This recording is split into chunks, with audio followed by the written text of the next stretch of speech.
October 25, 1872.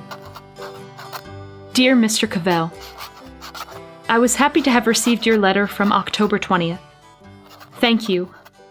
I'm glad that you are well. I'm sorry that I didn't give you a complete picture of the circumstances that surrounded Sarah Jane coming to us. It is not an intrusion among friends. I just haven't really spoken about it for some time now. But I think it might be time. It took a time for her to tell me what had happened, but one day, not too terribly long after she had arrived, she found her trust in me. Sarah Jane was somehow lost from a group of older black slaves that were running to avoid the aftermath of a battle in Virginia. They were hiding in a wood. At some point in the night, when they were sleeping, Sarah Jane was left behind as the others moved on, probably assuming that she was with them. Sarah Jane woke up and, finding herself lost, began to run around the forest looking for her elders. She eventually found them by a creek. They were all dead. It seems that someone shot them as runaway slaves. Sarah ran back to the woods.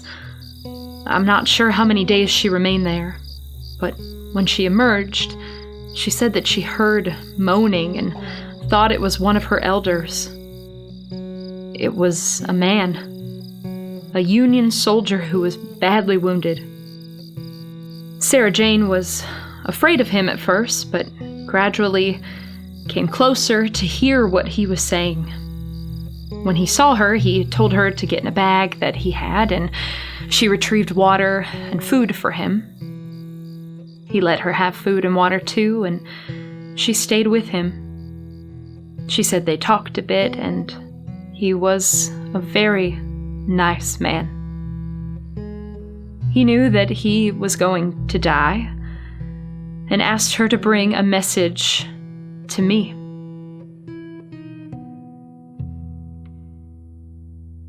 He whispered the message to her, and he promised that if she gave this message to me, that someone would take care of her. One day, after the man had died, Sarah Jane was found by a group of Union soldiers led by Sergeant Manning. She was sitting by the dead soldier's side, holding his hand and shooing at flies. When the sergeant ordered the others to retrieve the man, he told them not to leave Sarah Jane. She accompanied them to a camp where she was fed.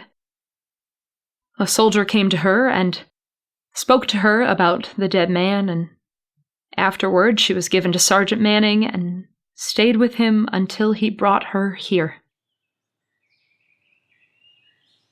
The message was from my fiancé. He had asked Sarah Jane to tell me that he would always love me and that he would see me in heaven. This meant so much to me.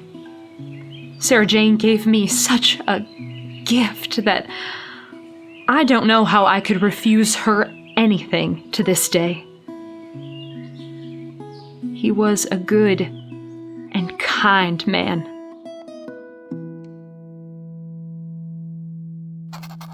I think that is all for today.